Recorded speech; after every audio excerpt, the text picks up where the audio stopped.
खवातीनो हजरात, कराची में आतिशज़दगी का कोई पहला वाकया नहीं है। कराची में फायर फाइटिंग के हमने बहुत सारे इंसिडेंट्स पहले भी देखे हैं, लेकिन गुल प्लाजा सानिया जो हमने अब देखा है, जहां 40 घंटे गुजर जाने के बावजूद भी हम देख रहे हैं कि इस वक्त भी ऑपरेशन जारी है। अभी तक बिल्डिंग को मुकम्मल तौर पर महफूज करार नहीं दिया गया अंदर जाने के लिए। अब बताया जा रहा है इस वक्त तक की इतलात के मुताबिक कि 14 अफराद अल्लाह को प्यारे हो गए। इसके अलावा 73 अफराद लापता हैं, मिसिंग है।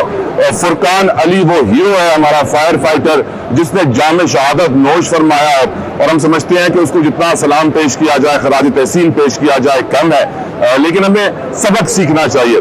बड़े बुजुर्ग बताकर गए हैं कि जब आप अपनी गलती से सबक सीखते हैं तो उसे दोहराते नहीं हैं। लेकिन अफसोस के साथ हमें देखना पड़ रहा है कि कराची के अंदर अगर मैं आपको फायर इंसिडेंट्स के बारे में बताऊं तो 2024 में 2328, 2025 में 2500 आतिशज़दगी के वाकयात, 2 सालों में तकरीबन 5000 आतिशज़दगी के वाकयात हो चुके हैं। लेकिन सैडली फायर फाइटिंग का जो हमारा निज़ाम है, फायर स्टेशन हमारे पास सिर्फ 29 है और अभी भी वो प्रॉपर्ली वेल इक्विप्ड नहीं है। जो उनको सप्लाई चेन मैनेजमेंट मिलनी चाहिए, पानी की वाफिर मिकदार मिलनी चाहिए, उस तरह नहीं मिल पाती। ऑफकोर्स पूरे कराची में उतना पानी नहीं है जितनी जरूरत है, उसका आधा हमें मिलता है।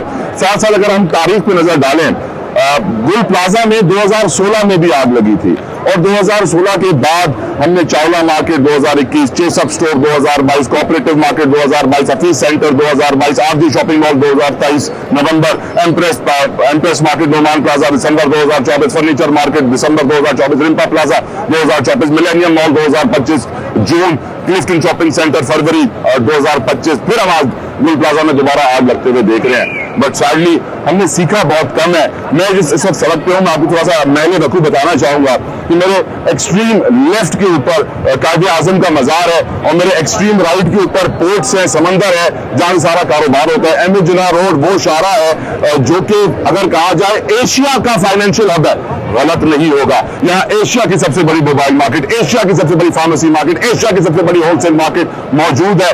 और जो नुकसान यहाँ पर हुआ है, 1200 दुकानें, 300 स्टॉल थे, तकरीबन 6000 घरानों का रोजगार और जमा पूंजी गुल प्लाजा से सिर्फ जुड़ा हुआ था।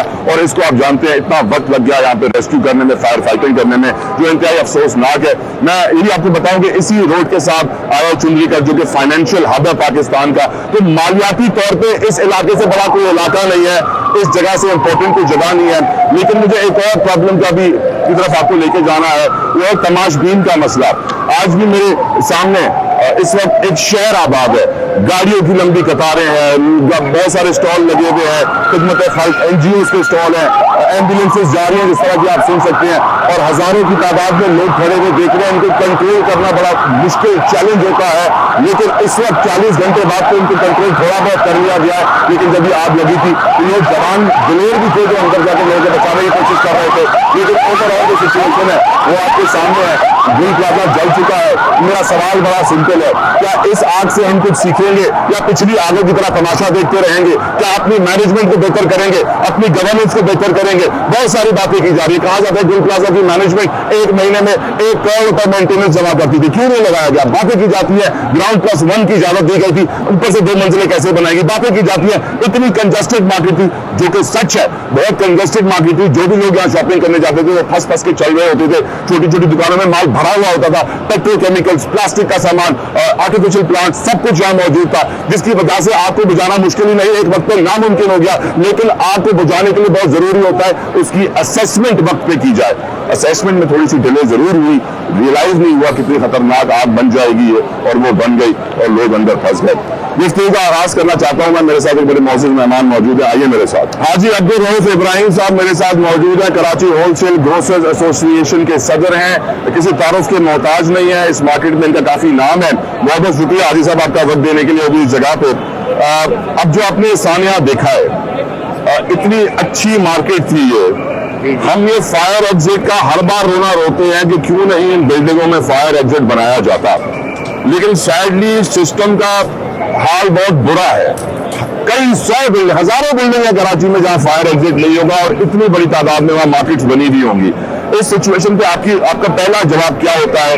क्या आप कहते हैं क्यों नहीं होते हैं फायर एग्जिट, क्यों इस मार्केट का फेलियर है? आप थोड़ी सी रोशनी डालिए। देखिए, जब आप ये बात सच्चाई पे सुनना चाहेंगे तो करप्ट माफिया है सारी, जो ये एग्जिट कंट्रोल या हमारे फायर फाइटिंग का सिस्टम लागू करने के लिए लेटर इशू जरूर करते हैं, फिर जब बिल्डिंगों को देखते हैं उसके ऊपर ओके लिख के भेज देते हैं। उन ओके वालों को तो पकड़े हैं जिन्होंने ये परमिशन देते हैं, पहले तो उनके ऊपर कदम लगाई जाए।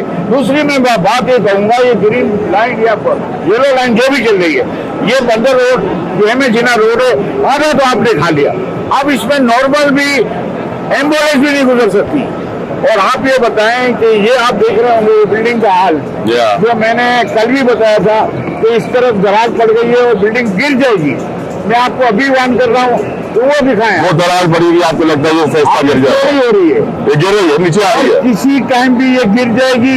लेकिन मैंने रात को भी बात की थी कि फायर फाइटिंग वाले और जो इदारे थे उनमें कितने आखिर प्रोफेशनल आदमी है, ये बताएं। भाई ये वो शहर है जहाँ पे 279 लोग फैक्ट्री के अंदर जिंदा जलते हुए हमने देखे हैं बराह रास्त टेलीविजन पर। बट सैडली हमने सीखा कुछ नहीं है। मेरा सवाल ये है, सिस्टम खराब है, बैड गवर्नेंस है, मिसमैनेजमेंट है। क्या हमारी ताजिर बरादरी अपने आप को खुद महफूज बनाना चाहती नहीं है? चले वो लोग तो गलत है, आप तो सही लाइन पे आए सर। सर ये आपने बहुत अच्छा सवाल किया, मैं इसका जवाब देना चाहता हूँ। आप ये देखें कि किसी ताजिर को हम कहते हैं कि भाई फायर फाइटिंग का इंतजाम देखें, एनओसी फिट दें, और जहाँ दुकानों पे भी फायर सिस्टम लगा हुआ है वो क्यों नहीं अपनाते? क्या इंतजार कर रहे हैं आग लगने का? सब लोगों को सोचना चाहिए, आवाम को भी सोचना चाहिए, ताजिर बिरादरी को। मुझे बताइए, ग्राउंड +1 की बिल्डिंग थी, गुल प्लाजा एक बहुत कंजस्टेड मार्केट थी। आप जानते हैं यहाँ अंदर जगह बहुत कम थी चलने की, दुकानों के अंदर बैठने की। आप खड़े खड़े शॉपिंग करते थे, 1500 के करीब दुकानें थी और हर दुकान में माल भरा हुआ था। इस मार्केट के जो 2 फ्लोर इजाफी बने, क्या वो आपकी नजर में सही बने? क्या इस मार्केट में जो इंतजाम थे, बताया जाता है कि इसकी जो इंतजामिया है वो 1 करोड़ रुपए तो सिर्फ मेंटेनेंस जमा करती थी, लेकिन फिर भी लगाती नहीं थी। इस वक्त भी हिस्सा गिरने वाला है, लोग अंदर दबे हुए हैं, तलाश जारी है। क्या हमें ये रियलाइज करना होगा, ताजिर बरादरी को इस बात का एहसास करना होगा रोहब भाई, कि हमारे अंदर भी बुराइयां हैं। अगर हम अपने आप को सही कर लें तो दूसरे की बुराई से हम बच जाएंगे। देखिए, हम मुस्लिम सोच के नहीं जाते। अभी अलमिया हो गया था, 8 दिन बाद तो बाप का भी मरना भूल जाते हैं लोग, ये भी भूल जाएंगे। मैं आपको यकीन नहीं कहता हूँ, याददाश्त को अपनाएं, याददाश्त लें अपने दिमाग में कि ये वाकयात होंगे और रोनमा होंगे। 3 करोड़ की आबादी के शहर में तो ये चीज होंगी। ताजिर बिरादरी भी समझे, आवाम भी समझे, क्योंकि हम जिस जंगल में जा चुके हैं, ये 3 करोड़ आबादी के शहर में जंगल है ये। आप ये समझ लें कि यहाँ रास्ता मिलना या किसी को कोई तकलीफ देना, यही हमारा उसूल बन चुका है। लेकिन हम आवाज बुलंद नहीं करते। क्या करें? अच्छा मुझे बताएं, फायर फाइटिंग को कैसे बेहतर करें? पब्लिक प्राइवेट पार्टनरशिप के तहत कोई जॉइंट वेंचर लेकर आए, बिजनेस कम्युनिटी आगे बढ़े और फायर फाइटिंग को अडॉप्ट कर ले, क्या करें? ये तो आपने सही बात की कि प्राइवेट सेक्टर शामिल हो, जिसपे रेशो हो 52% प्राइवेट रेशो आए, जब जाके हॉस्पिटलों का हाल सही हो जाता है। जब जाएंगे प्राइवेट पे जाएंगे तो ये फायर फाइटिंग के सिस्टम भी सही हो जाएंगे। चेंबर ऑफ कॉमर्स, फेडरेशन, सब शरीक हो ना। और आप जो बता रहे हैं 2 फ्लोर, मुझे याद है यहाँ ट्रेम अड्डा था। ट्रेम अड्डा था आपकी जवानी में? हाँ, ये ट्रेम अड्डा था और ये वही ये प्लाट है। और ये प्लाट मेरे को पता है 2 मंजिला मंजूर हुआ था, फिर 2 मंजिला और हुई। वैसे राहुल भाई, इस पूरी सड़क पे एमए जिना रोड की इंपॉर्टेंस के ऊपर आप भी थोड़ी रोशनी डाली, क्योंकि यहाँ पे अंग्रेजों के जमाने की बनी हुई इमारतें हैं, जिसको हम अपना एंटीक आर्किटेक्ट भी बोलते हैं, जो हमारा खजाना भी है, जिनको बचाने की कोशिश भी करते हैं। बड़ी बड़ी मार्केटें हैं और ये रोड खुदे हुए हैं, भगदड़ मची हुई है थोड़ी बहुत हमारे पीछे, जिसकी आप ये दिखाएं। अब ये जो भगदड़ मच रही है, अब जाहिर सी बात है उनको भी तो रास्ता दे पब्लिक हमारी। ये तमाशबीन का जो सवाल है मैं आपसे बाद में करूंगा, लेकिन मुझे आप बताइए कि एमए जिना की सड़क की इंपॉर्टेंस कितनी है और ये हाल क्या हुआ है इसका? देखिए, मैं आपको बताता हूँ, ये एमए जिना रोड आप जो बात कर रहे हैं, जी जी, और मैं सवाल भी कर रहा हूँ, जी जी, इनको इस तरफ वो दिखाएंगे बाद में। आप ये देखें कि ये एमए जिना रोड किस तरह है। जी हाँ, यहाँ एमए जिना रोड, यहाँ पीछे, वहाँ आगे।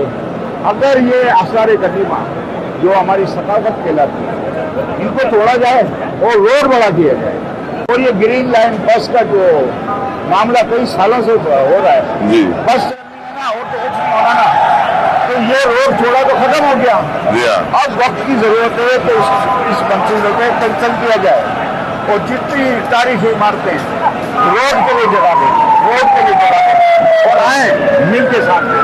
बिल्कुल ठीक।